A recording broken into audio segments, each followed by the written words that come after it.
A golf cart rolled up like it owned the street, and the man behind the wheel didn't even bother stopping at the curb. "This isn't your yard," he said, loud enough for every house to hear. On his knees in the dirt, Marcus Reed didn't flinch. He just pressed another marigold into the soil, hands steady, like the insult hadn't landed at all. When he finally stood, he didn't argue, didn't raise his voice, just looked at the man and said, calm as Sunday morning, "I'm exactly where I'm supposed to be." That's when the street went quiet. Curtains shifted, doors cracked open, phones came out, but no one stepped forward. No one said a word. The man laughed, pulled out his phone, and called the police right there on the driveway. And Marcus? He sat down on his own front step, placed both hands on his knees, and waited. But here's what nobody noticed. Not the neighbors watching from behind glass. Not the officer already on his way. Not even the man who thought he was in control. Hanging from Marcus's wrist was a ring of old keys, each one stamped with a different house number on that same street. And before this day was over, that one call to the police was going to cost someone everything. The sun hung low and heavy over Catalpa Ridge, the kind of late afternoon heat that made the air shimmer above the pavement and pressed down on everything like a weight you couldn't shrug off. Sprinklers ticked lazily across trimmed lawns, sending arcs of water over grass so evenly cut it looked artificial. Flags stirred just enough to remind you there was a breeze somewhere, even if you couldn't feel it where you stood.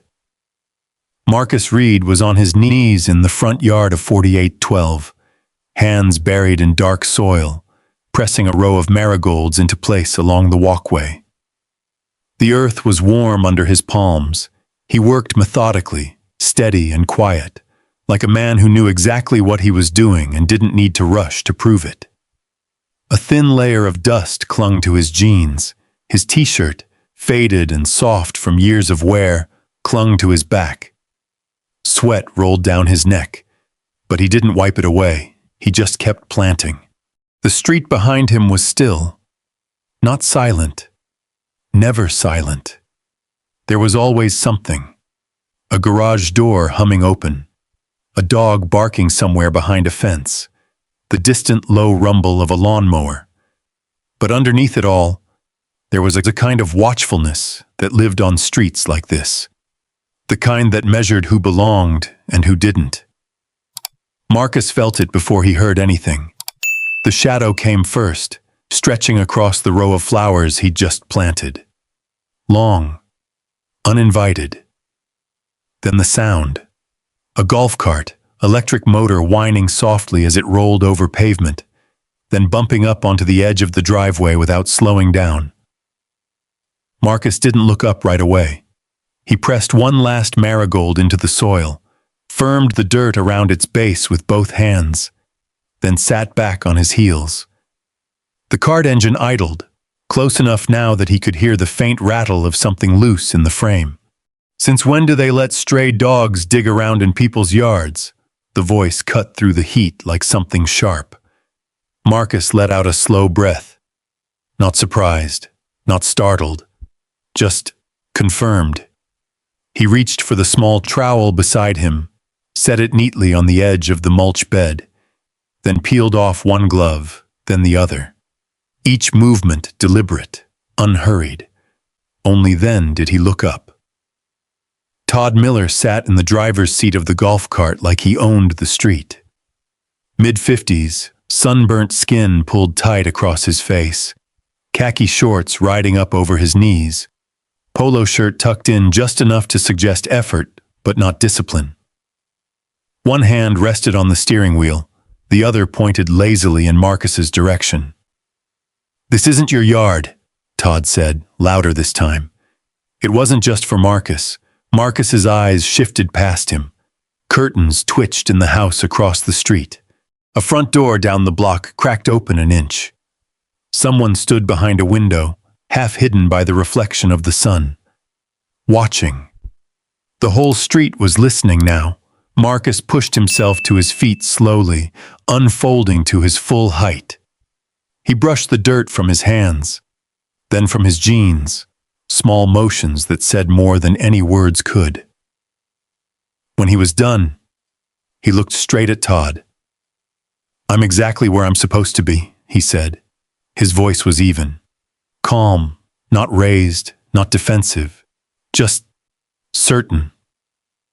Todd let out a short laugh, sharp and humorless. "Yeah?" he said, tilting his head. "You sure about that?" He shifted in the seat, scanning Marcus from head to toe. The dirt-stained sneakers, the worn shirt, the hands that looked like they'd spent more time working than explaining. That look, the kind that decided everything before a word was spoken. "I've lived on this block 22 years, Todd continued. "I know every house, every car, every face that belongs here." His gaze settled back on Marcus. "And you ain't one of them." The words hung in the air. Marcus didn't respond right away. A breeze finally pushed through, just enough to stir the leaves of the small tree near the porch. The marigolds shifted slightly in their new bed, bright against the dark soil. From somewhere down the street, a screen door slammed. Marcus's eyes flicked for a moment toward the sidewalk, where a young boy stood frozen, a basketball tucked under one arm. The kid's gaze darted between the two men, uncertain. The ball slipped from his grip and rolled toward the curb. Marcus stepped forward without thinking, scooped it up before it hit the gutter, and walked it back. "Hey," he said gently, handing it over. "Careful. Street's not forgiving." The boy nodded quickly, eyes wide, and backed away without a word. Marcus turned back. Todd was watching that too, and he didn't like it. "Don't play nice with me," Todd snapped. "I asked you a question. What are you doing on this property?" Marcus's expression didn't change. "Working," he said. "Working?" Todd repeated, like the word offended him. "Doing what? Landscaping? Without a truck logo? Without a uniform?" His eyes drifted to the driveway, the old pickup parked there, paint cans stacked in the bed, a ladder leaning against the side of the house. He shook his head slowly. "I've seen this before," Todd said. "People come in, poke around, take what they can, then disappear before anyone notices." Marcus felt it then, that old, familiar heat in his chest. Not new, never new, the kind that didn't flare, it settled, it stayed, it waited. He didn't let it reach his face. "I'm not taking anything," Marcus said quietly. "I'm putting something here." Todd leaned forward, elbows on his knees, closing the distance just enough to make it uncomfortable.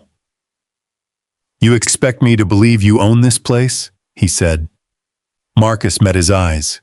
"Yes, just that. No explanation, no defense." Todd stared at him for a long second. Then he laughed. Loud this time, the kind of laugh meant to carry. "You hear that?" he called out, turning his head slightly, projecting toward the houses around them. "Says he owns it." A curtain snapped closed somewhere. Another one shifted. Nobody stepped outside. Marcus felt every pair of eyes without seeing a single face clearly.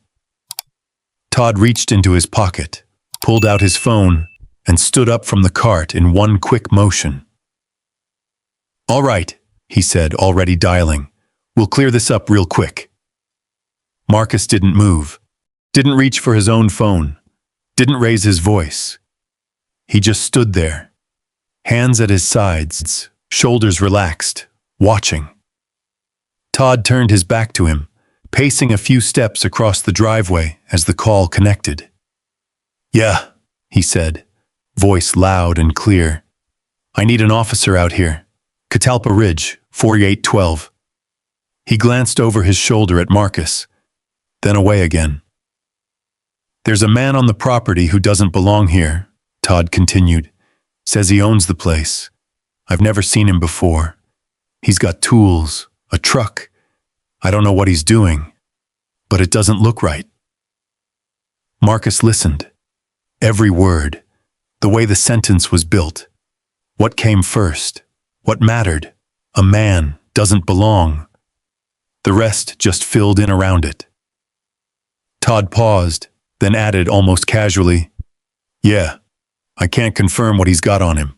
You might want to send someone soon."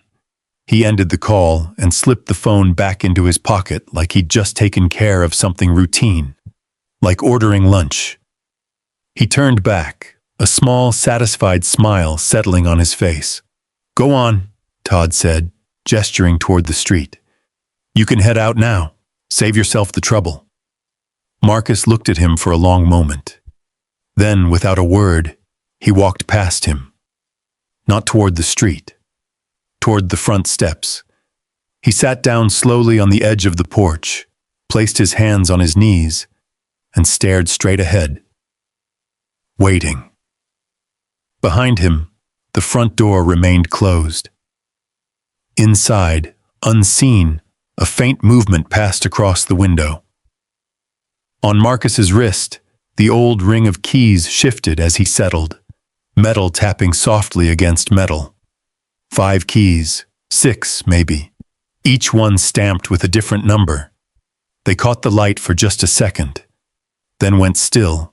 Down the street, a siren chirped once, and then, closer this time, the low roll of tires turning onto Catalpa Ridge. Todd's smile widened. Marcus didn't move, not even a little, because he already knew how this part went. The question was, how far it was going to go this time. Marcus sat still on the edge of the porch, hands resting flat on his knees, fingers spread just enough to show they were empty. The wood beneath him was warm from the sun, heat rising through the denim of his jeans. He kept his eyes forward, not locked on Todd, not scanning the street, just fixed somewhere in the middle distance, like a man conserving energy for something that hadn't happened yet. Across Catalpa Ridge, the neighborhood had shifted. It wasn't loud. No one stepped out into the open. No voices called across lawns, but the quiet had changed shape. Curtains didn't just move now. They parted. Doors didn't just crack. They held, open just enough for someone to stand behind them and watch. Marcus could feel it. A dozen small decisions happening all at once. Stay inside. Don't get involved. Just watch. Todd remained near the edge of the driveway, arms folded across his chest, rocking slightly on his heels like a man satisfied with how things were unfolding. Every few seconds, he glanced up the street, listening for the siren again, then back at Marcus, measuring him. "You're real calm for someone who's about to be in trouble," Todd said. Marcus didn't answer. Todd chuckled under his breath. "Yeah," he muttered. "That's what I thought." A car door clicked somewhere down the block. A woman stepped halfway out, one foot still inside, phone already raised. She wasn't hiding it. Not really. Just standing there like she had a right to witness something without participating in it. Marcus noticed her, just barely. Not her face. Not what she looked like. Just the phone, the angle, recording. He shifted his weight slightly on the step. The keys on his wrist gave a faint metallic chime, soft, but sharp enough to carry in the still air. Todd's eyes flicked to them. He hadn't noticed before. Now he did. "What's that?" Todd asked, nodding toward Marcus's wrist. Marcus didn't look down.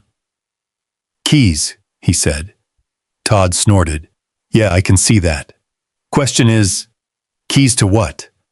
Marcus let the silence stretch. A breeze passed through again, lifting the edge of a newspaper left on a nearby driveway. It skidded a few inches, then settled. Somewhere a sprinkler clicked and rotated, sending a spray of water across a perfectly edged lawn. "Places I take care of," Marcus said finally. Todd's lips curled into a smile that didn't reach his eyes. Take care of, he repeated. That what we're calling it now? He took a few steps closer, boots crunching lightly against gravel near the edge of the driveway. You know what it looks like? Todd continued, voice dropping just enough to feel more personal, more pointed. Looks like you found an empty house and decided to make yourself comfortable. Marcus's jaw tightened. Not enough for anyone across the street to see. Just enough for him to feel it. He let the moment pass through him instead of holding on to it. From the sidewalk, the boy with the basketball hadn't left. He stood farther back now, near the mailbox of the neighboring house, bouncing the ball once, twice, then catching it, like he couldn't decide if it was okay to keep playing. Marcus glanced at him again. Hey, Marcus said, voice softer this time. Stay out the street, all right?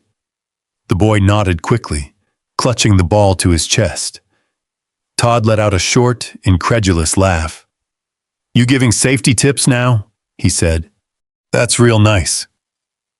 He turned slightly, raising his voice just enough to carry. Man's out here trespassing and handing out advice like he owns the place. A couple of heads shifted behind windows.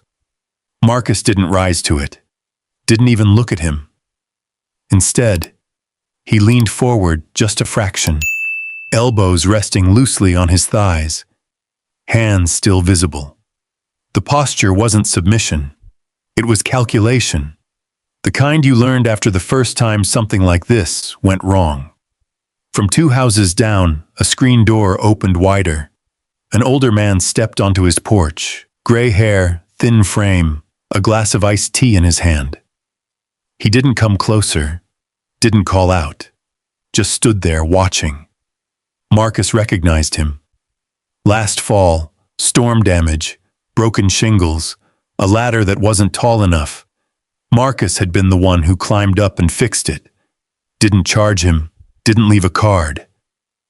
The man's eyes met his now, held for a second, then dropped. He turned slightly, like the sun had suddenly become too bright. Marcus looked away first, not because he wanted to, because he understood. Todd followed the exchange, catching just enough to feel something shift, but not enough to understand it. See? Todd said, gesturing loosely toward the houses. People around here look out for each other. He leaned in again, lowering his voice. That's why I'm doing you a favor. You leave now, before the cops show up. This can end easy. Marcus let out a slow breath through his nose. I'm not going anywhere, he said. Todd straightened, irritation flashing across his face. Then that's on you. The distant siren grew louder this time. Not just a chirp, a steady approach. The sound carried down the curve of the street, echoing lightly off the houses, bouncing between parked cars and trimmed hedges. It changed the air again, tightened it. The boy with the basketball stepped back onto the grass, clutching it tighter now. The woman with the phone adjusted her stance, angling for a clearer view. The older man on the porch set his glass down on the railing, both hands free now, though he didn't move forward. Marcus heard all of it, felt all of it, and stayed exactly where he was. Todd turned toward the sound, a grin spreading across his face, wide and satisfied. Here we go, he said under his breath. He took a few steps toward the curb, positioning himself where he'd be the first one the officers saw. He smoothed down the front of his shirt, ran a hand over his hair, like he was getting ready to greet someone important. Like this was his moment. Marcus watched him for a second, then looked past him. Down the street. The squad car turned the corner, sunlight flashing off the windshield, tires rolling slow over the smooth asphalt. It didn't rush. Didn't need to. The kind of call that came in calm but carried weight. Marcus shifted his hands slightly on his knees, spread his fingers wider, made sure they were visible. The keys at his wrist slid again, catching the light for just a second before settling back against his skin. Todd didn't notice that part, but someone across the street did. A woman, different from the one filming, tilted her head, squinting, like she was trying to place something she couldn't quite remember. The car came to a stop in front of the house, engine idling. For a brief moment, no one moved. Then the driver's door opened, and everything Marcus had been waiting for finally stepped out onto the street. The real question now wasn't whether this would go further. It was who this street was about to believe. The driver's door opened first. A tall officer stepped out, boots hitting pavement with a dull, practiced weight. His uniform was pressed sharp, his posture even sharper. He scanned the scene quickly, not slowly, not carefully, just enough to get a surface read before moving forward. The passenger side opened a second later. A younger officer stepped out more quietly. Her eyes moved differently, slower, taking in more than just what was loud. Todd was already walking toward them. "Officers, thank God," he said, his voice carrying the kind of urgency that sounded rehearsed. "He's right there. Been here for a while. I told him to leave. He refused." He pointed, not subtly, not politely, directly at Marcus, like marking something that needed to be handled. Marcus didn't stand, didn't raise a hand, didn't explain. He stayed exactly where he was on the porch step, hands still resting on his knees, fingers spread. The older officer, Branson, his name tag read, lifted his chin slightly as he looked at Marcus. "Sir," he called out, "go ahead and stand up for me." Marcus moved then. Slow, not hesitant, controlled. He rose to his feet in one smooth motion, making sure his hands stayed visible the entire time. His shoulders stayed relaxed, his gaze steady but not challenging. "Afternoon, officer," Marcus said. His voice landed soft in the thick heat, calm in a way that didn't match the tension in the street. Branson stepped closer, boots crunching lightly against gravel near the edge of the walkway.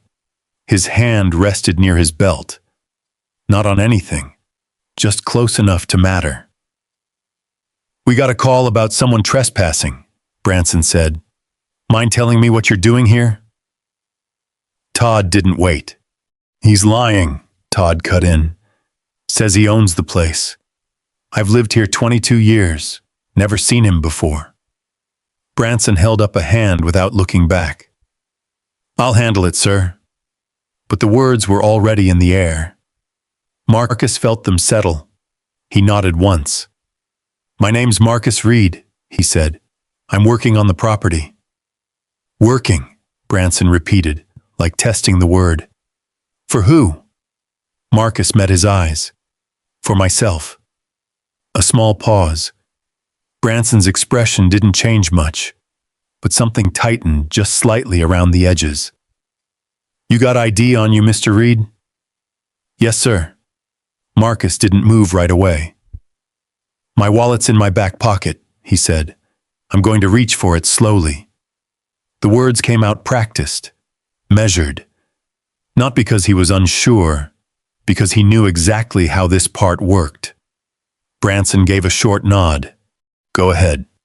Marcus reached back carefully, 2 fingers sliding into his pocket, pulling out a worn leather wallet. He opened it, removed his license, and held it out between 2 fingers.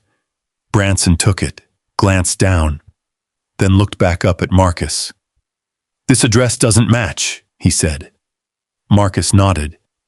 "That's my primary residence," he said. "This property's under renovation." Todd let out a sharp laugh from behind them.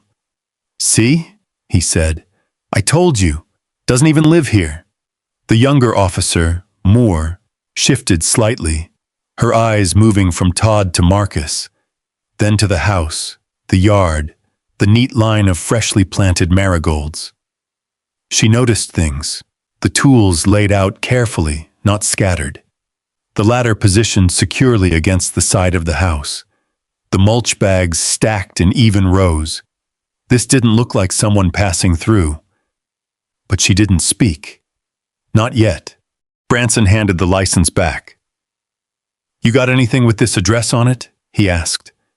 "Deed, utility bill, something like that?" "My attorney's on the way with the paperwork," Marcus said. Branson exhaled slowly through his nose. "How long?" 15 minutes, maybe 20. Todd scoffed loudly. "Convenient," he muttered. "Always got a story." Branson shifted his weight, glancing briefly at the house, then back at Marcus. "I can't just stand here waiting on a maybe," he said.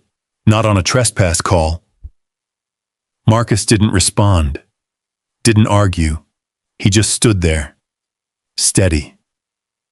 Moore took a small step forward, just enough to bring herself into the conversation. "Sir," she said to Marcus, her tone even. "You said you're renovating?" "Yes, ma'am." "You got a crew coming later?" Marcus shook his head. "Just me today." She nodded once, absorbing that. Behind her, Todd threw his hands up. "Exactly," he said. "No crew, no markings, no proof. What more do you need?" Branson turned slightly, irritation flickering across his face. "I said I've got it." But again, the words had already landed. Marcus felt the weight shift again.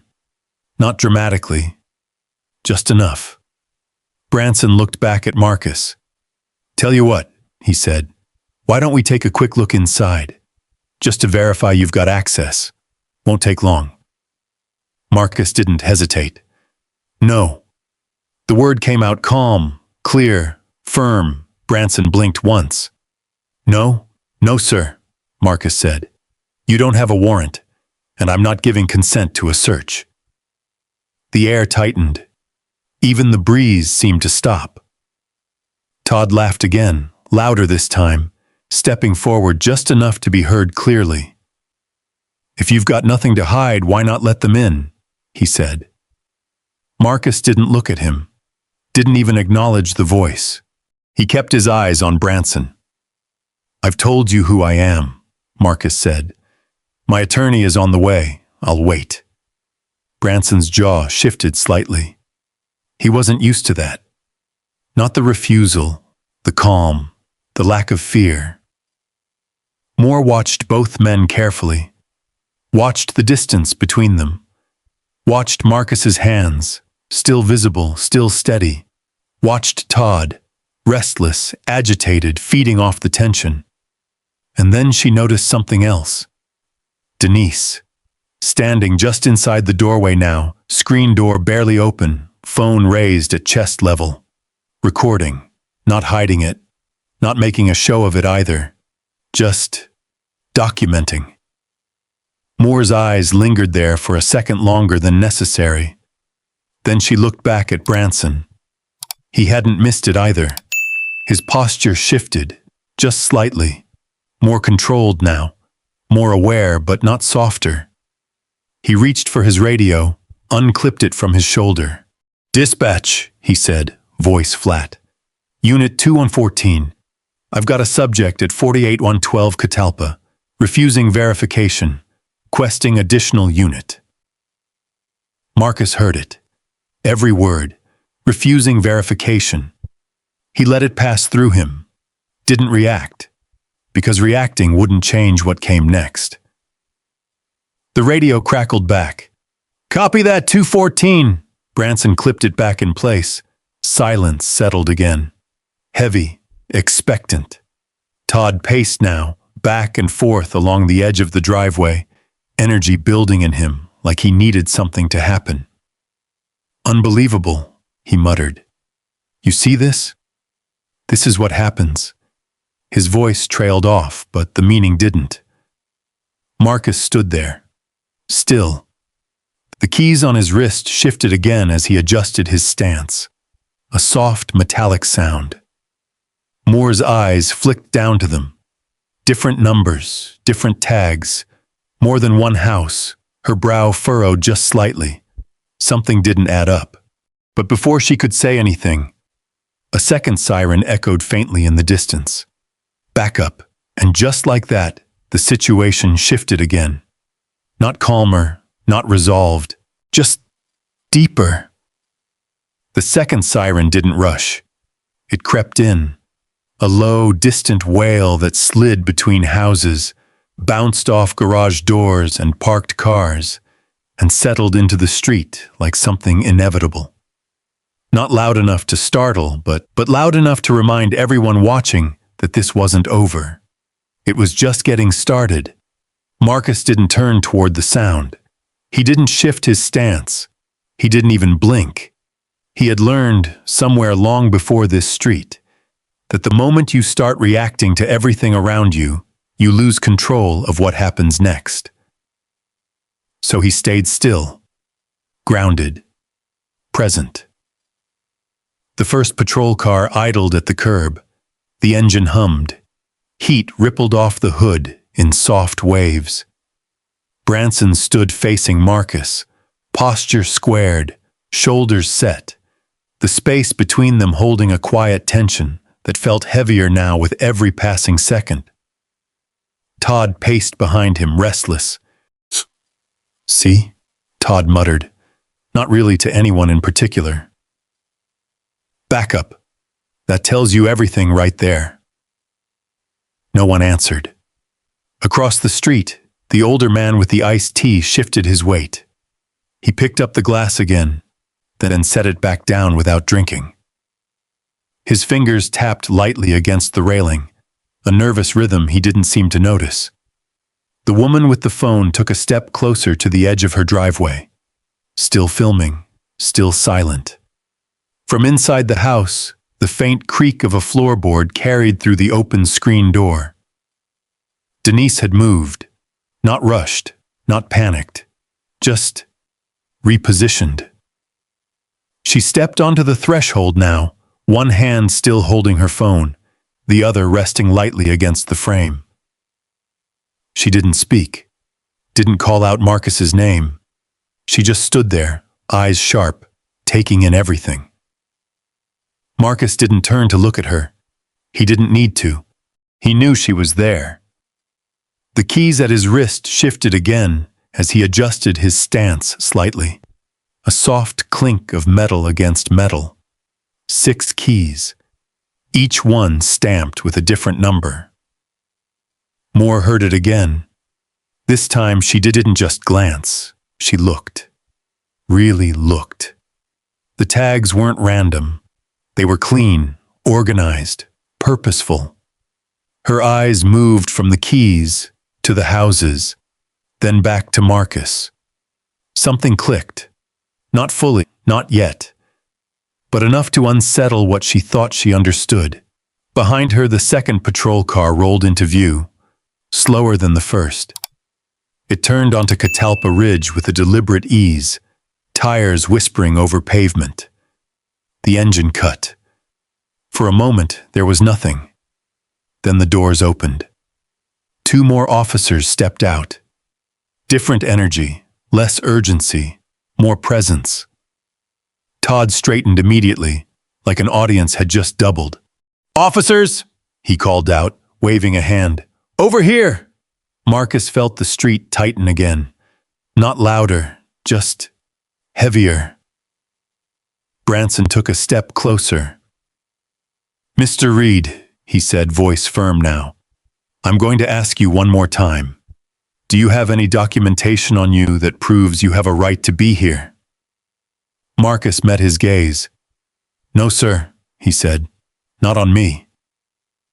Branson nodded once, lips pressing into a thin line. "And you're still refusing consent to check the property?" "Yes, sir." Todd let out a sharp breath. "You hear that?" he said, turning toward the newly arrived officers. "Refusing. That's what I've been telling you." The second pair of officers approached, slower, eyes scanning the scene. One of them, a broad-shouldered man with a calm expression, looked from Todd to Marcus, then to the house. He didn't speak right away. He observed. Moore stepped slightly to the side, creating space, but also shifting her position just enough to keep Marcus in her line of sight. Her pen hovered near her pocket. Not writing, not yet, but ready. Branson exhaled through his nose again. "Here's the situation," he said, addressing Marcus directly now. "We've got a call for trespassing. The reporting party says you don't belong here. You don't have documentation on you, and you're refusing a basic verification." Marcus didn't interrupt, didn't defend. He just listened. Branson continued. "That puts me in a position where I have to make a decision."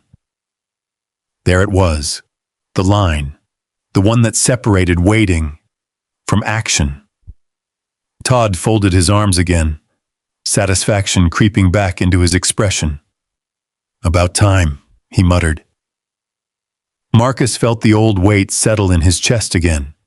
Not panic, not fear, something steadier. The kind of awareness that came from knowing exactly how quickly things could shift. He thought about the last time. Different street, different voice, same pattern. He had learned then what mattered.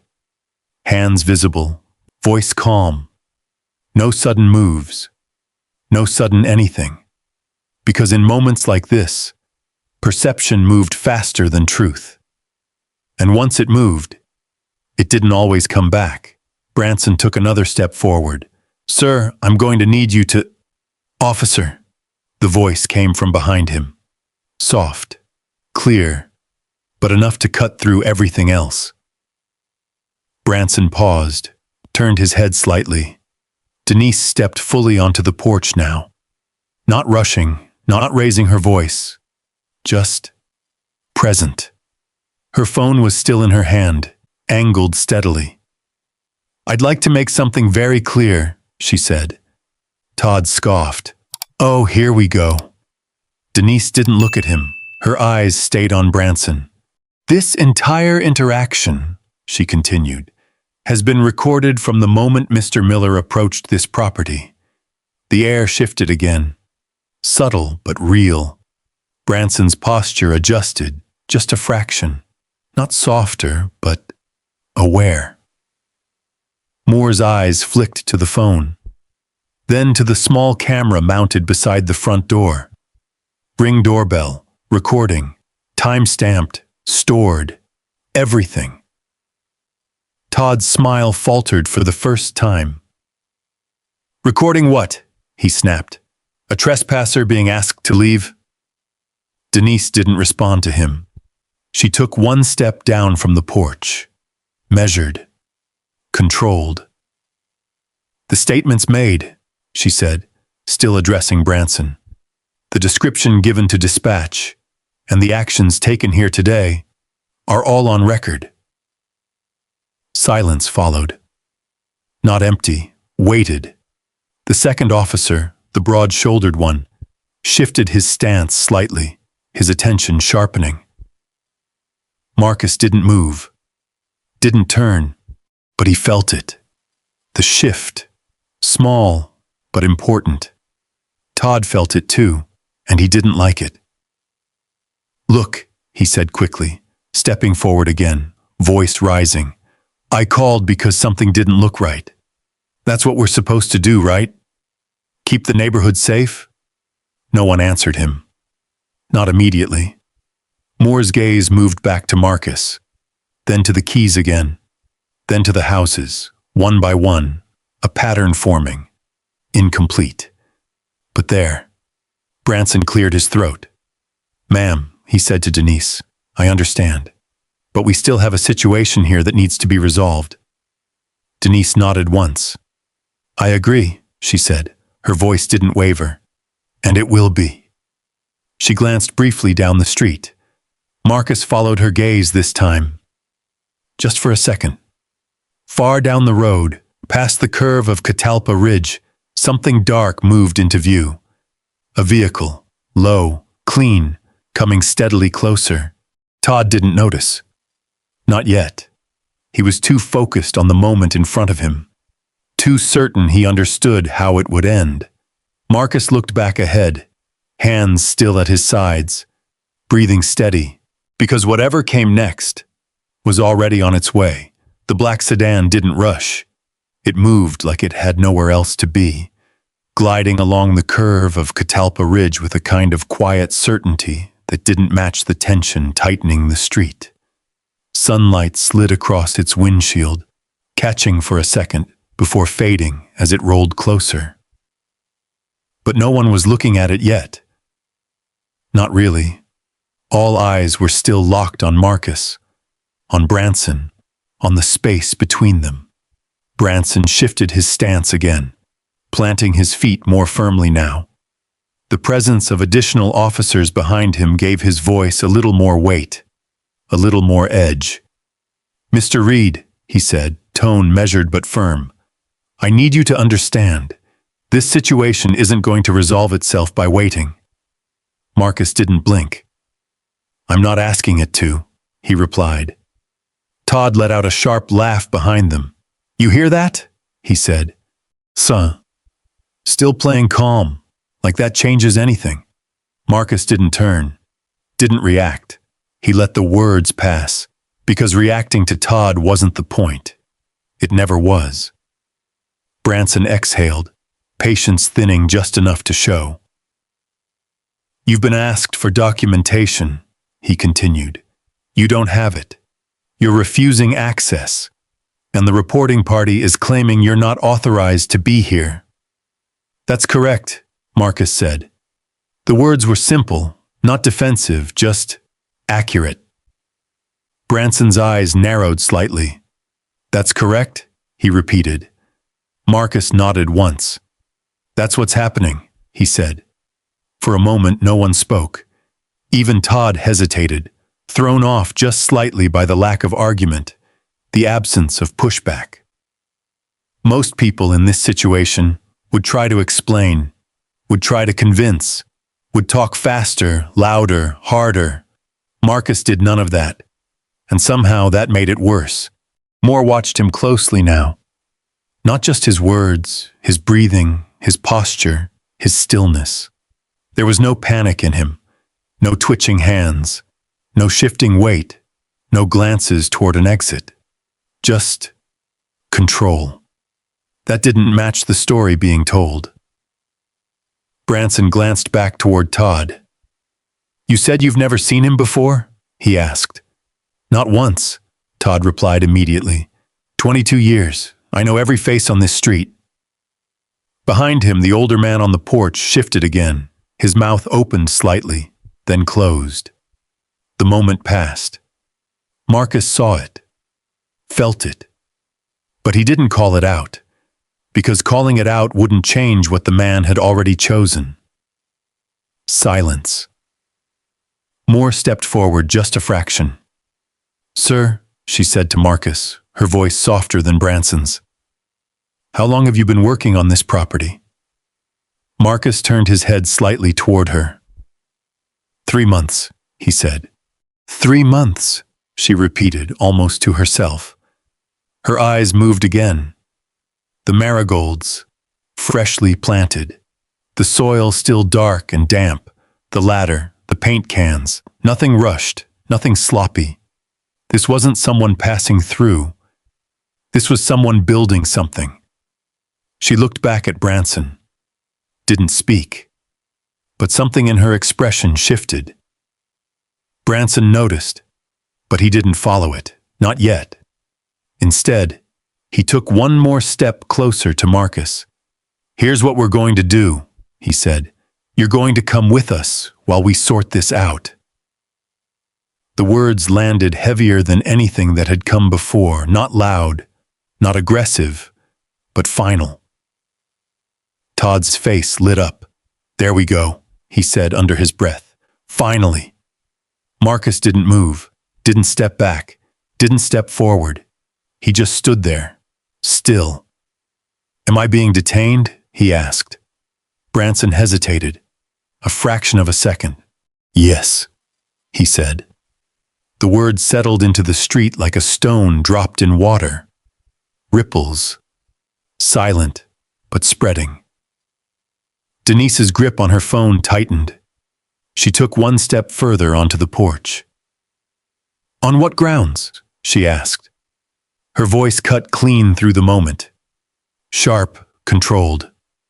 Branson turned toward her. "Ma'am, I need you to stay back," he said. "No," Denise replied, just as calm. "I need you to answer the question." Todd threw up his hands. "Oh, come on," he said. "You see this? Now she's trying to argue legal." "Mr. Miller," Moore said, cutting him off. Her tone wasn't loud, but it was firm, and for the first time, Todd stopped talking. Moore stepped forward, placing herself just slightly between Branson and Denise. "Ma'am," she said, "we're trying to resolve this safely." Denise nodded. "And I'm trying to make sure it stays that way," she replied. Her eyes flicked briefly to Marcus, then back. "He's standing on a property he has every right to be on," she said. "You haven't established otherwise." Branson's jaw tightened again. "We're in the process of establishing that," he said. "And in the meantime?" Denise asked. Silence. Not long, but long enough. Todd shifted again, uncomfortable now, sensing something slipping. "You don't need all this," he said, stepping forward. "The guy doesn't belong here. That's the problem. You're making it complicated." Moore turned her head toward him slowly. "No, sir," she said. Her voice stayed even. "It was already complicated." Todd blinked, caught off guard. For a moment, he didn't have anything to say. The second patrol car's officers remained near the curb, watching. Not intervening, not escalating, just observing. Marcus shifted his weight slightly. The keys on his wrist slid again, a soft, metallic sound. Moore's eyes dropped to them one more time. She stepped closer, not towards Branson, toward Marcus. "Those keys," she said quietly. "What are they for?" Marcus looked at her. Really looked this time. For the first time since the officers arrived, something in his expression changed. Not much, just enough to register. "They open doors," he said. Moore held his gaze. "I figured that," she said. "Which ones?" Marcus didn't answer right away. Instead, he turned his head slightly. Down the street, the black sedan was closer now, much closer. Close enough that the details came into focus. Clean lines, dark windows, no rush, just arrival. Marcus looked back at Moore. "They'll explain it," he said. Todd let out another laugh. "Oh yeah? Who's they?" he said. Marcus didn't respond. He didn't need to, because the sedan had just reached the curb. And this time, everyone saw it. The engine cut, the door opened, and the man stepping out of that car didn't look like he had come to ask questions. He looked like he had come with answers. The sedan door closed with a soft, final click. The man who stepped out adjusted his glasses with one hand, the other holding a slim leather folder tucked neatly under his arm. Late 50s, maybe early 60s. Gray at the temples, calm in a way that didn't need to announce itself. He didn't rush, didn't scan the scene like it was unfamiliar. He walked straight toward the house, straight toward Marcus. Todd noticed first. "Finally," Todd said, stepping forward, already reaching out his hand. "You with the city? HOA? Because I've been trying to..." The man didn't even slow down. He passed Todd like he wasn't there. Didn't look at him, didn't acknowledge him. He walked straight up the driveway, past the officers, past the line of tension that had built itself into something almost visible, and stopped in front of Marcus. For a brief second, the entire street held its breath. Marcus stood, not quickly, not dramatically, just enough to meet him eye to eye. "You're late," Marcus said. The man gave a small, apologetic nod. "Traffic," he replied. "Had to stop by the county office." He extended his hand. Marcus took it, firm, familiar. Not the handshake of strangers, not even the handshake of business. Something steadier than that. Something already established. Todd's smile faded. Not all at once. Just enough around the edges to notice. "Wait," Todd said, stepping forward again. "You know him?" The man turned his head slowly, looked at Todd, not annoyed, not angry, just assessing. Then he looked back at Marcus. "So, everything all right?" he asked. Marcus nodded once. "I'm good," he said. The man shifted this folder under his arm, then finally turned his attention to the officers. "Afternoon," he said. "Glenn Caldwell." He didn't flash a badge, didn't raise his voice, but something in the way he said his name made Branson straighten just slightly. "Counsel for Mr. Reed." The word landed. Counsel, not friend, not neighbor, not witness. Counsel. Todd blinked. "Counsel," he repeated, like the word didn't belong in this situation. "For him?" Glenn didn't respond to Todd. He stepped forward, closing the distance between himself and the officers, and opened the leather folder with a practiced motion. Inside, the papers were crisp, organized. Not something pulled together in a hurry, something prepared. Moore's eyes sharpened.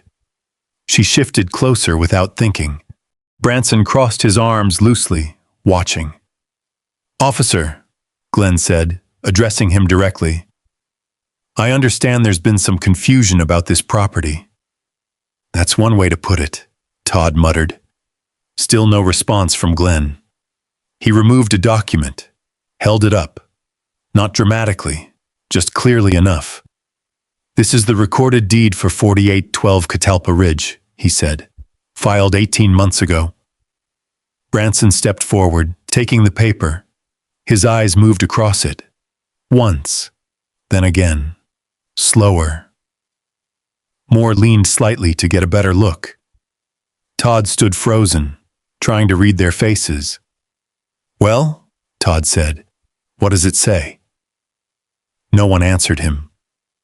Glenn reached into the folder again. Another document. "And this," he continued, handing it over, "is the deed for 4814. Branson took it, frowned, then looked up, at Marcus, then back down. Glenn didn't stop. "One more," he said, pulling another sheet free. 4810. Now Moore stepped closer, her shoulder nearly aligned with Branson's. "What is this?" she asked quietly. Glenn met her eyes. "Ownership," he said. Todd let out a short, disbelieving laugh. "Ownership?" he repeated. "Of what? 3 houses?" Glenn finally turned toward him. "And this time," he answered. 6, he said. Silence. Not the quiet of hesitation, the quiet of something breaking open. Todd's mouth parted. 6, he said. Glenn nodded once. 4812, 4814, 4810, 4806, 4818, 4822.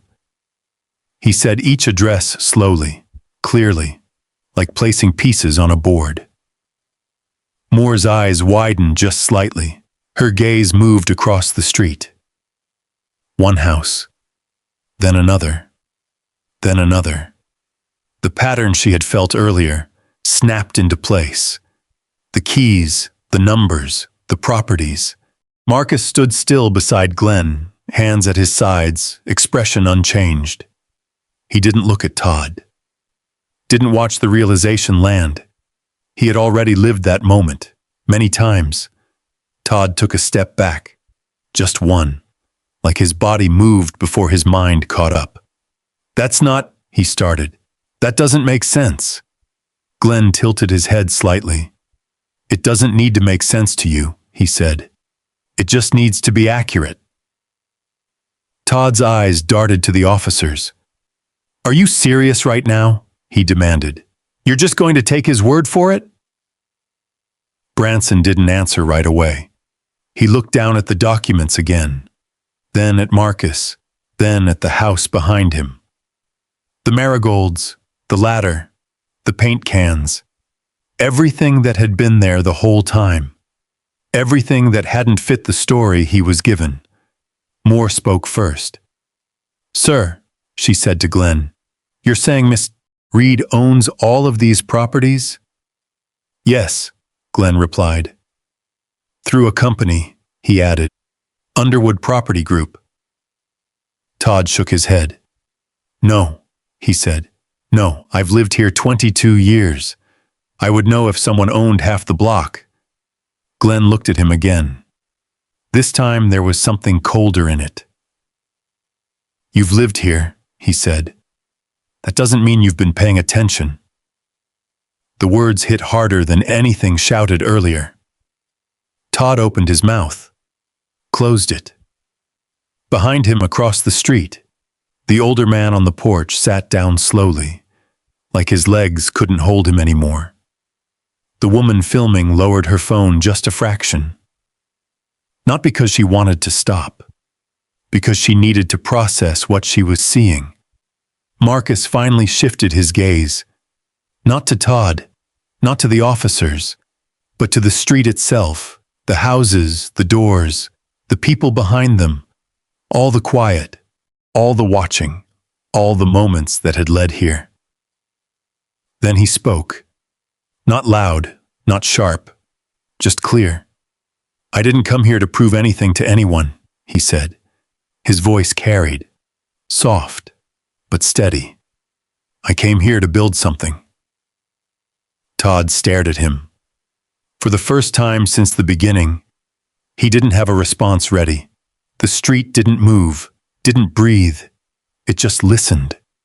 And in that silence, the story everyone thought they understood had already changed. But not for everyone. Todd stood there blinking, like the words hadn't fully landed yet, like they were still circling, looking for somewhere to settle that made sense. "This is ridiculous," he said finally, his voice rising again, grabbing for something solid. "You can't just show up with some papers and, own half the street?" Glenn didn't raise his voice. He didn't need to. "The documents are public record," he said calmly, "filed with the county, verified. If you'd like, we can pull them up right now." Todd shook his head, laughing again, but this time it was thinner, less certain. No, he said. "That's not the point. The point is, he doesn't live here. That's what I said from the start." Branson's eyes shifted back to Marcus. That part, at least, still held. "You said this isn't your primary residence," Branson said. Marcus nodded. "That's right. And you're not currently living here?" "No." Branson exhaled, like he'd found something to stand on again. "Then we still have a problem," he said. "Ownership doesn't automatically mean occupancy." Todd latched onto that instantly. "Exactly," he said, stepping forward. "That's exactly what I've been saying. He doesn't live here." Moore didn't move, didn't speak, but her gaze stayed fixed on Marcus. On the way he held himself, on the fact that even now, after everything had shifted, he hadn't raised his voice once, hadn't tried to win, hadn't tried to prove. He just stood there. Glenn adjusted the folder under his arm slightly. "Officer," he said, "my client has every legal right to be present on his own property." Branson's jaw tightened. "I understand that," he said, "but we also have a call to respond to, a reported trespass, and until we verify everything, I still have to make sure the situation is secure." The words sounded reasonable, measured, but something in the tone had changed. Less certain, more careful. Denise stepped one more step down from the porch.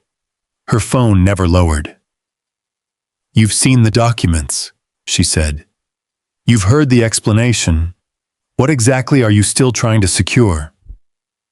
Branson looked at her, then at Marcus, then back at the house. For a moment, it felt like the answer might actually come. Then, he gestured toward the front door. "I'd like to take a quick look inside," he said. "Just to confirm access. 2 minutes, that's it." The words dropped into the space like a test. Todd smirked immediately. "There it is," he said. "Simple. If everything's legit, what's the problem?" Marcus didn't hesitate. "No." The word came out the same way it had before. Even. Unmoved. Branson's expression hardened slightly. "Mr. Reed," he said, "I'm not asking for anything unreasonable." Marcus met his gaze. "And I'm not giving consent," he replied. Silence. Todd threw his hands up. "You've got to be kidding me," he said. "After all this, he's still refusing?" Moore stepped forward just enough to be heard. "He has that right," she said quietly. Todd turned toward her. "Are you serious right now?" he said. "You're just going to let him—" "Sir," Moore said, cutting him off again. "I said he has that right." Todd stared at her, then looked back at Branson. Waiting, expecting. Branson didn't respond right away. He looked at Marcus again, at the house, at the camera in Denise's hand, at the small lens of the doorbell above it. Everything being recorded, everything already captured. His shoulders shifted. Not much, but enough. "You understand," Branson said slowly, "that refusing cooperation makes this harder." Marcus nodded. "I understand," he said. "And you're choosing to do that anyway." "Yes, sir." Todd laughed again, but now it sounded forced. "Unbelievable," he said. "This is what I mean. He's being difficult on purpose." Marcus didn't look at him, didn't acknowledge him. He kept his focus on Branson. "Am I under arrest?" Marcus asked. Branson hesitated, just long enough for everyone to notice. "No," he said. "Am I being detained?" Another pause. Branson glanced briefly at Moore, then back. "No." The word came out slower this time. Careful, measured. Something had shifted again. Todd felt it, and it made him uneasy. "Well then, what are we doing here?" Todd snapped. "You're just going to let him stand there?" No one answered, because the answer was already there. Standing in front of him. Not moving, not reacting, not leaving. Marcus let out a slow breath. Then, without rushing, he turned slightly and stepped back toward the porch. He sat down again, same place, same posture, hands on his knees. Still, waiting. The keys on his wrist slid again, catching the light for just a second before settling. Moore watched them. Then she looked up, at the houses, at the numbers on the mailboxes, at the pattern she could now clearly see. Todd followed her gaze without understanding what she was seeing. "What?" he said. "What is it?" Moore didn't answer. Instead, she turned slightly toward Branson. "We might want to check the property records," she said quietly. Branson frowned. "We already have—" "No," Moore said. "I mean all of them." A pause. Branson looked at her. Really looked this time. Then followed her gaze. From one house to the next, to the next. And something in his expression shifted. Not dramatically, but enough. Todd felt it again. that same slipping feeling. "What?" he demanded. "What are you looking at?" No one answered him, because for the first time since this started, the question wasn't about Marcus anymore. It was about the street itself, and what it had been all along, without anyone noticing. The street didn't look different. Same trimmed lawns, same painted mailboxes, same quiet stretch of houses lined up in careful symmetry. But now, it felt different. Like someone had pulled back a curtain that had always been there, just thin enough to see through if you knew where to look. Moore stood still, eyes moving from house to house, numbers lining up in her mind. 4810, 4812, 4814, 4818, 4822, all connected, all tied to the man sitting calmly on that porch step. She let out a slow breath. "How long?" she asked. Her voice wasn't loud. It wasn't directed at anyone in particular. But Marcus heard it. He looked up at her. "A while," he said. Todd let out a sharp, frustrated laugh. "A while?" he snapped. "That's not an answer." Marcus didn't respond to him, didn't even glance his way. He looked at Moore, then at the street, then back. "Long enough," he said. The words settled deeper than they should have. Todd shook his head, pacing again, faster now. "This is insane," he muttered. "Nobody just buys up half a neighborhood and nobody notices." Behind him, the older man on the porch finally spoke. "You didn't notice," he said quietly. Todd stopped, turned. "What?" The man stood slowly, gripping the railing for a moment before letting go. "I've seen him," he said, nodding toward Marcus. "Last fall, fixed my roof after the storm. Didn't charge me." Todd blinked. "That doesn't mean—" "He was here before that too," another voice added. The woman who had been filming stepped forward now, lowering her phone slightly. "He helped the Wilsons move in," she said. "3 houses down, carried boxes all day. I thought he was family." Todd's mouth opened, closed. For the first time, his certainty cracked wide enough for something else to slip through. Confusion. He looked back at Marcus. Really looked this time.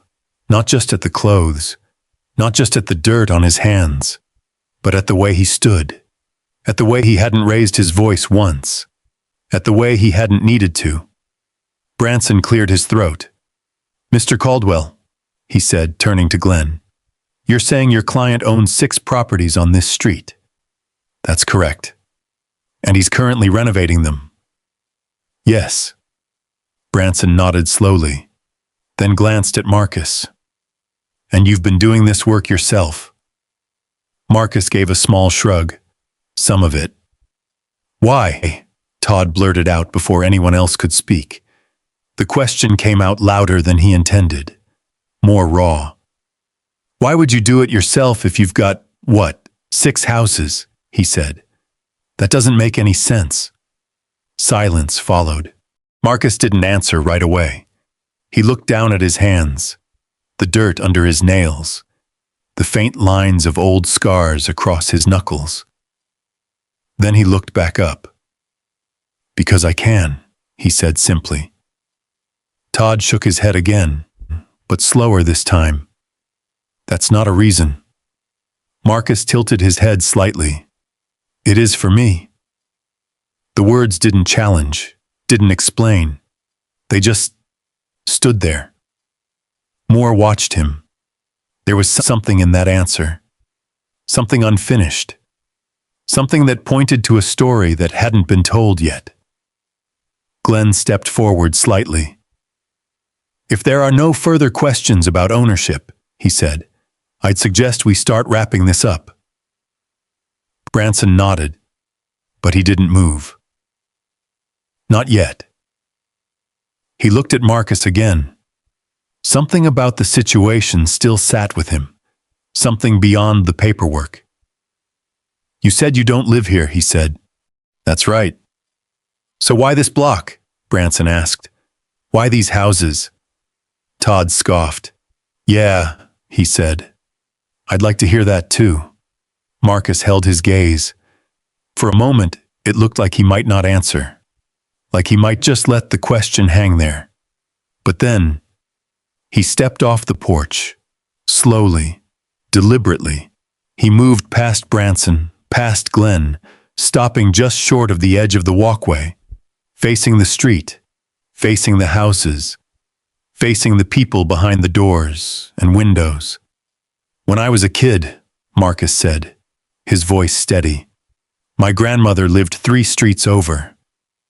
The street quieted even more, if that was possible. No AC, he continued. Roof leaked every time it rained. Landlord never fixed it unless it got bad enough. Todd shifted slightly. Uncomfortable. Not sure why. She worked 2 jobs, Marcus said. Saved every dollar she could. Tried to buy that house 3 times. He glanced up the street, toward the curve where the sedan had first appeared. Bank turned her down every time. The words landed soft, but heavy. Same income, same history, same everything, Marcus went on. Just different answers. No one spoke. No one moved. Marcus let the silence sit. Then he looked back at the houses in front of him. This street, he said, was one of the places she used to walk past on her way to work. Todd swallowed. His mouth felt dry. She'd slow down right about here, Marcus said, gesturing lightly toward the sidewalk. Look at the houses, the yards, the flowers. His eyes dropped briefly to the marigolds, then lifted again.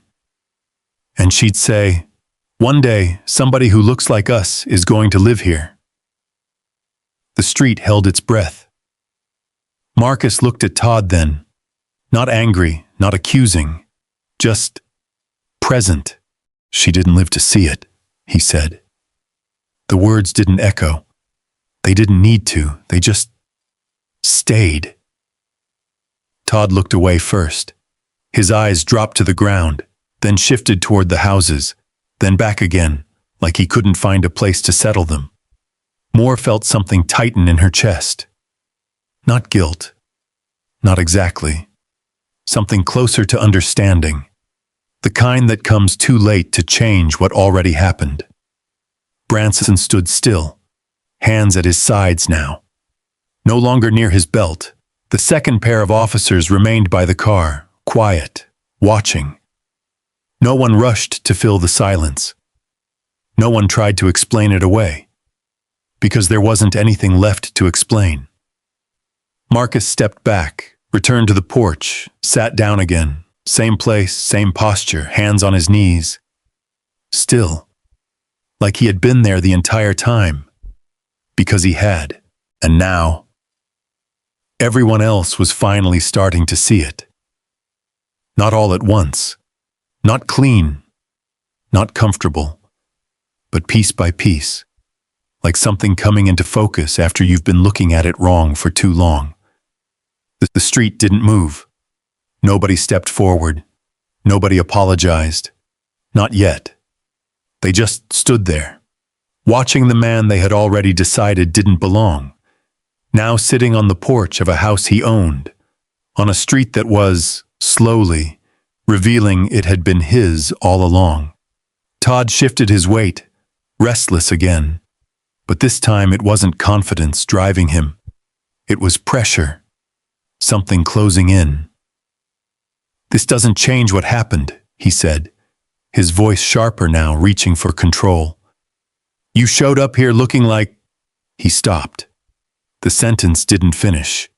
It hung there, incomplete.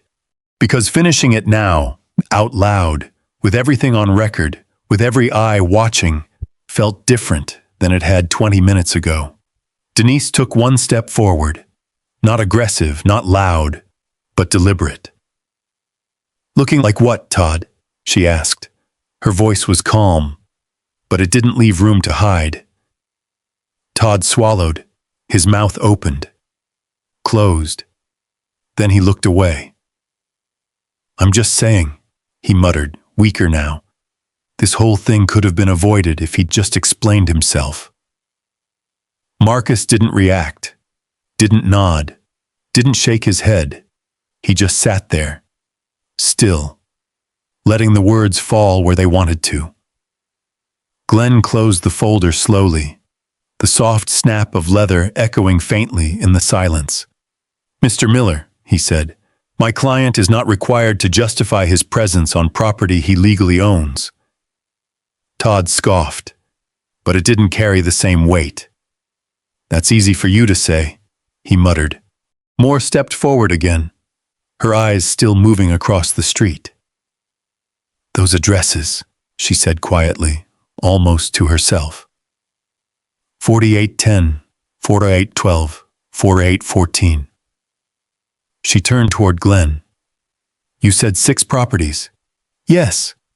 And they're all on this block." "That's correct." She nodded slowly, then looked at Marcus. "You planned this," she said. It wasn't an accusation. It wasn't admiration, just recognition. Marcus met her gaze. "I built it," he said. The words landed deeper than the ones before, not louder, but heavier. Todd let out a dry laugh. "Built it?" he said. "You bought houses. That's not building anything." Marcus tilted his head slightly. "You ever try to buy something no one wants you to have?" he asked. Todd frowned. "What's that supposed to mean?" Marcus didn't answer him. Not directly. Instead, he looked past him, down the street again. "At first, it's just one," Marcus said. "One house nobody's paying attention to." His voice stayed steady, measured. Then another, and another, quietly. No signs, no announcements, just paperwork and time. The street listened, because now they realized they hadn't noticed. Not really. The construction noise had blended into everything else. The trucks had looked like any other service vehicles. The man working in the yard had looked like someone hired, someone temporary, someone replaceable. Marcus's eyes moved across the houses again. "But you don't see it," he said, "not unless you're looking for it." Moore exhaled slowly, because she had just seen it. All at once, the pattern, the intention, the patience it must have taken. Todd shook his head again. "This is crazy," he said. "You're telling me you've been here this whole time and nobody knew?" Marcus didn't smile, didn't react. He just looked at him. "You knew," he said. Todd blinked. "What?" Marcus gestured lightly toward the street. "You saw me," he said. "More than once." Todd's face tightened. "That's not the same thing." Marcus held his gaze. "No," he said. "It isn't." Silence followed, the kind that pressed down instead of opening up. Branson shifted his stance again. But now, his posture was different, less rigid, less certain. He looked at the documents in Glenn's hand, then at Marcus, then at the house. The pieces didn't just fit anymore. They explained something, something bigger than the call, bigger than the moment. He cleared his throat. "Mr. Reed," he said, quieter now. "You're confirming you're the sole owner of these properties?" "Yes, sir." "And this residence is currently under your control?" "Yes." Another pause, then Branson nodded once. Slow. "All right," he said. "Then there's no trespass here." The words didn't echo, but they landed, heavy, final. Todd froze. "What?" he said. Branson turned toward him. "There's no trespass," he repeated. Todd's face went pale. "You're just, what, letting him off?" he said. "After everything?" Moore spoke this time. "He doesn't need to be let off," she said. "He hasn't done anything wrong." Todd looked between them. at the officers, at Glenn, at Marcus, at the houses, and for the first time, he saw what everyone else was starting to see. Not clearly, not completely, but enough. Enough to feel it, that shift, that loss of ground, that moment when the story you were telling stopped being yours. You should have said something, Todd muttered. Marcus looked at him, really looked at him. I did, he said. Todd frowned. No, you didn't. Marcus held his gaze. I told you I belonged here, he said. The words came back. Full circle, simple, unchanged. Todd had heard them before, but not like this.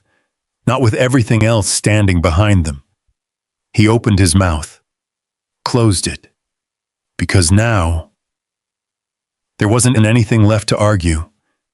The street stayed quiet. But it wasn't the same silence anymore.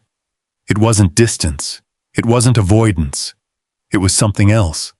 Something heavier. Something closer to realization. And right in the center of it, Marcus sat still, exactly where he had been from the beginning. The only difference now was that everyone else had finally caught up. But understanding didn't bring relief. It brought weight. The kind that settles into your chest when you realize the moment you stayed silent mattered. The street didn't feel the same anymore. Not to the people standing behind doors. Not to the ones on porches. Not to Todd. He stood there in the middle of it all, arms no longer crossed, shoulders slightly lower, like something invisible had pressed down on him. You could have just said it, he muttered again, quieter now. From the beginning. Marcus looked at him. Not with anger, not with triumph, just steady. And then what? Marcus asked. Todd frowned. What do you mean, then what? Marcus let the question sit for a second. You think it would have gone different, he said. The words weren't sharp. They didn't accuse. They just asked. Todd opened his mouth, then stopped. Because he didn't have an answer. Because somewhere deep down, he knew. Denise stepped down from the porch completely now, the gravel crunching lightly under her shoes.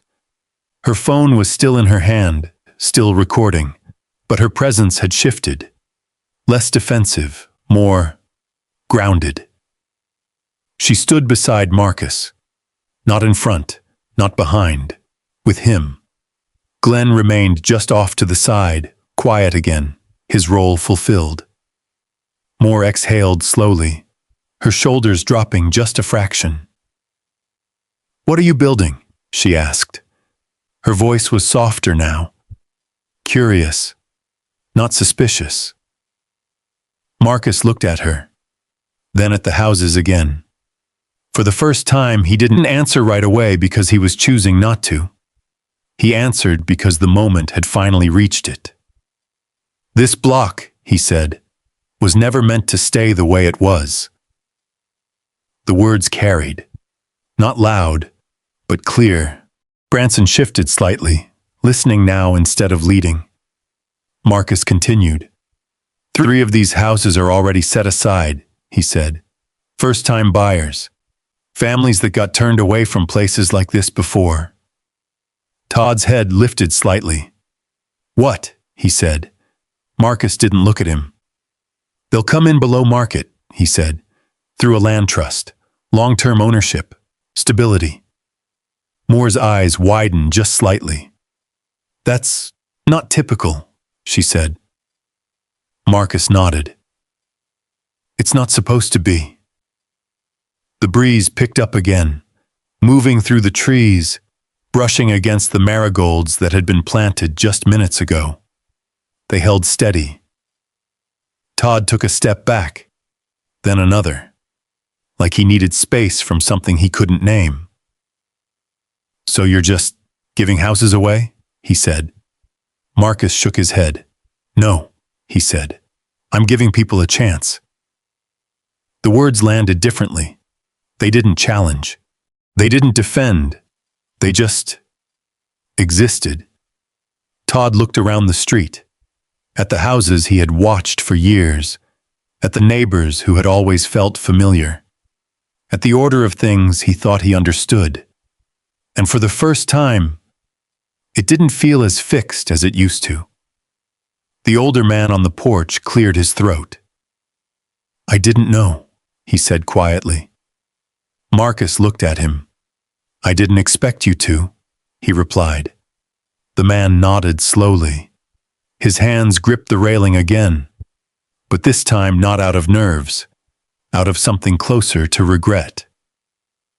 "I should have said something earlier," he added. Marcus held his gaze. "Maybe," he said. That was it. No blame, no lecture, just the truth sitting where it belonged. The woman with the phone lowered it completely now. Her arms dropped to her sides. She wasn't recording anymore. She was just standing there, present. The second pair of officers remained near the car, but even they had shifted. Less rigid, less ready, more human. Branson stepped forward again, but this time, there was no edge in it. "Mr. Reed," he said, "I owe you an apology." The words came out slow, not forced, but not easy either. Marcus looked at him, waited. "For how this was handled," Branson continued, "for the assumptions made." A pause, then, "I should have asked different questions." Marcus nodded once. Not accepting, not rejecting, just acknowledging. Denise watched the exchange carefully, still recording, still holding on to everything that had happened. Because moments like this, they didn't erase what came before. They just added to it. Moore glanced at Branson, then back at Marcus. Her notebook stayed in her pocket. But something had already been written. Not on paper, in memory. Todd let out a breath he didn't realize he'd been holding. "So that's it?" he said quietly. "We just move on?" No one answered him, because that wasn't a simple question. Marcus stood slowly, for the first time since sitting down again. He stepped off the porch, walked back to the flower bed, knelt down, picked up the trowel, pressed it into the soil, like the moment hadn't stopped him, like the work still mattered, because it did. The street watched him, not the same way as before, not measuring, not judging, just watching, trying to understand, trying to catch up to something that had been happening right in front of them, for months, maybe longer. Todd stood there, hands at his sides now. No words left, no performance. Just a man realizing he hadn't been protecting anything. He had just been standing in the way. Marcus planted another marigold, pressed the soil down, firm, careful, then reached for the next one, and the next. Because the work didn't stop. Not for misunderstanding, not for noise, not even for truth. It just kept going. Just like he had. The trowel sank into the soil again. Marcus pressed the earth down around another marigold, firm and careful, like nothing about the last hour had shaken his rhythm. The flowers didn't know what had just happened. They didn't care who had been right or wrong. They just needed to be planted. And Marcus, he just kept planting. Behind him, the street didn't move the way it used to. No quick glances, no curtains snapping shut. People stayed where they were now, visible, accountable. The silence had changed shape again. It wasn't avoidance anymore. It was reflection. Denise lowered her phone slowly. Not because she didn't need it, because she already had everything. Every word, every accusation, every moment of hesitation, stored, time stamped, waiting. She glanced down at the screen for a second, then back up at the street. "This isn't staying here," she said quietly. Marcus didn't look up. "I know," he replied. Todd heard it. He turned toward her sharply. "What does that mean?" he asked. Denise met his eyes. "It means this doesn't just disappear because you're done talking," she said. Todd's jaw tightened. "I was trying to protect this neighborhood," he snapped. "That's what this was." Glenn let out a soft breath. "No," he said. "It wasn't." Todd turned toward him. "Oh, and you'd know." Glenn nodded slightly. "I would," he said, "because protecting something requires understanding it first." Todd scoffed, but it didn't land. Not anymore. The second pair of officers began to step back toward their car, the tension that had brought them here slowly dissolving into something quieter. Branson lingered a moment longer. He looked at Marcus, then at Denise, then at the houses, the street, everything that had unfolded. "We'll be documenting this," he said finally. Denise gave a small nod. "So will we." Moore glanced between them, then pulled out her small notebook. This time she wrote. Not quickly, not casually. Each word deliberate. Each detail placed where it belonged. Because this wasn't just another call anymore. It was something that would follow them, beyond this street, beyond this moment. Todd shifted again. The energy that had fueled him earlier was gone now, replaced by something unsettled. "What happens now?" he asked. No one answered him right away, because for once, he wasn't controlling the direction of the conversation. Denise stepped forward slightly. "Now?" she said. She held up her phone. "Now this gets seen." Todd's face drained just a little. "You can't." "I can," she said. Not loud, not aggressive, just certain. "You made sure it was loud enough for everyone to hear," she added. "Now everyone else will hear it too." Todd looked around the street again, at the neighbors, at the people who had stayed quiet, at the ones who were still standing there, watching. He saw it now. The shift, the way they looked at him, not with agreement, not with support, with something else, something closer to distance. The older man stepped down from his porch, slowly. He walked halfway across his lawn, then stopped, like he didn't know how far he was allowed to go. "I'm sorry," he said. His voice wasn't loud, but it carried. Marcus didn't turn. He heard it. He acknowledged it with a slight nod. But he didn't stop working, because stopping wasn't the point. The apology hung in the air, not rejected, not embraced, just present. The woman who had been filming earlier lowered her phone completely now. "I should have said something too," she added. Others shifted, quietly. No one rushed forward. But the silence wasn't protecting anything anymore. It was admitting something. Branson finally stepped back. "Let's clear out," he said to the other officers. Moore closed her notebook, slipped it back into her pocket. But before she turned, she looked at Marcus one more time. Not as a subject, not as a situation, as a person, and for a brief second, she gave a small nod. Respect. Then she turned and walked back to the car. Engines started, doors closed, the patrol cars pulled away slowly, tires rolling over the same smooth pavement they had arrived on. No sirens this time, no urgency, just departure. Todd stood there alone, in the space he had created, in the moment that had unraveled around him. "What am I supposed to do?" he asked quietly. No one answered, because that part was his. Denise stepped back toward the porch. Glenn closed his folder fully now, the weight of it shifting under his arm. "Call me if anything else comes up," he said to Marcus. Marcus nodded. "I will." Glenn gave a brief glance toward Todd, then walked back toward the sedan. He didn't rush, didn't linger. He just left, like the situation had been handled, because it had. Marcus pressed the last marigold into place, smoothed the soil, then sat back on his heels.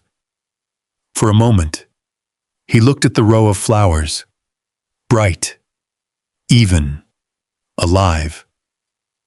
Then he stood, wiped his hands slowly against his jeans, and looked out at the street one more time. Not to measure it, not to challenge it, just to see it for what it was and what it might become. Because what happened here wasn't going to stay here. It was already moving beyond the cul-de-sac, beyond the quiet lawns, beyond the people who had watched. The story had already left the street, and by the time it came back, it wouldn't be the same. It didn't take long. By that evening, the video had already moved beyond Catalpa Ridge. Denise sat at the kitchen counter, the soft glow of her laptop lighting the room while the last of the daylight faded through the windows. The house was quiet now. No sirens, no voices, no footsteps outside. Just the low hum of the refrigerator and the faint sound of Marcus moving somewhere in the back of the house. She watched the clip one more time. Todd's voice, clear, confident, wrong. She paused it, then hit upload. The caption was simple. "My husband was working on his own property. This is what happened." She didn't add anything else. Didn't explain, didn't argue. She let the video speak. Within an hour, the views started climbing. At first, slowly, then faster. By midnight, it had already left the city. By morning, it had left the state. And by the time it circled back, Catalpa Ridge wasn't just a quiet cul-de-sac anymore. It was a story. Monday came with a different kind of noise. Not sirens, not engines. Voices, phones ringing, notifications stacking, news vans lining the street where nothing ever happened. Todd Miller woke up to it. At first, he didn't understand. Just the sound of his phone buzzing on the nightstand. Then again, and again. He reached for it, squinting at the screen. Missed calls, dozens, messages, more than he could count. He sat up slowly, the weight of it pressing down before he even knew why. Then he saw it. The video, his voice, his face, frozen in a frame he didn't control anymore. He tapped it, watched. Every word, every tone, every moment he thought he was right. It looked different now, sounded different. He shut it off, but it didn't matter, because it wasn't his anymore. Outside, a news van idled across the street. A reporter stood on the sidewalk, adjusting her microphone, rehearsing lines under her breath. Todd looked through the blinds, then stepped back. The house felt smaller, quieter, but not peaceful. At the police station, the conversation was different too. Branson sat across from a desk he didn't usually sit at. No patrol car, no radio, just a folder, a report. His own voice played back to him. Uncooperative. He listened. Didn't interrupt. Didn't defend. Just listened. Moore's notebook sat on the desk beside it. Open, neat, clear. Every detail written down exactly as it happened. No emotion. No interpretation. Just truth. He leaned back in his chair, exhaled slowly, because now he could see it, all of it, from the outside, the way it looked, the way it felt, and the part he had played in it. Across town, Marcus stood in front of a small group of people. No cameras, no reporters. just families. A young couple holding hands tightly, a mother with 2 kids standing close to her side. They stood in front of one of the houses on Catalpa Ridge. The door was open, fresh paint, new floors, a space that hadn't belonged to them before. Marcus held out a set of keys, not the same ones from his wrist. New ones, clean, untouched. The young couple hesitated for just a second, then took them. The woman's hand trembled slightly. "Are you sure?" she asked. Marcus smiled. Not big, not dramatic, just enough. "I am," he said. They stepped inside slowly, like they were afraid it might disappear if they moved too fast. The kids ran in after them, laughter breaking through the quiet. That sound, it stayed. It filled the house. It filled the street. Back on Catalpa Ridge, things had changed. Not the houses, not the lawns, but the people. The older man crossed the street that afternoon. No hesitation this time. He walked up to Marcus, who was back in the yard, kneeling in the dirt again. Same place, same work. "I was wrong," the man said. Marcus looked up, listened, then nodded once. "I know," he said. No anger, no edge, just truth. The man stayed a moment longer, then extended his hand. Marcus took it, firm, simple. Done. The woman who had filmed that day came over next. This time, no phone, just herself. "I've been thinking about that day," she said. Marcus kept working. "That's a good place to start," he replied. She nodded, because she understood what he meant. Todd's house went quiet. For days, then weeks. Eventually a sign appeared in the yard. For sale. No explanation. No statement. Just gone. Marcus didn't comment on it. Didn't celebrate. Didn't acknowledge it at all. Because that wasn't the point. Months passed. The marigolds bloomed. Bright, steady, alive. Children played on the sidewalks now. Different children, different families. Voices that hadn't been there before. Laughter that carried in the evenings. Doors that stayed open a little longer. People who stepped outside instead of watching from behind glass. Marcus still came out on Saturdays. Still wore the same kind of clothes. Still worked with his hands. Still planted. Still fixed. Still showed up. Not because he had something to prove. Because it mattered. Denise stood on the porch one morning, coffee in her hand, watching the street come alive in a way it never had before.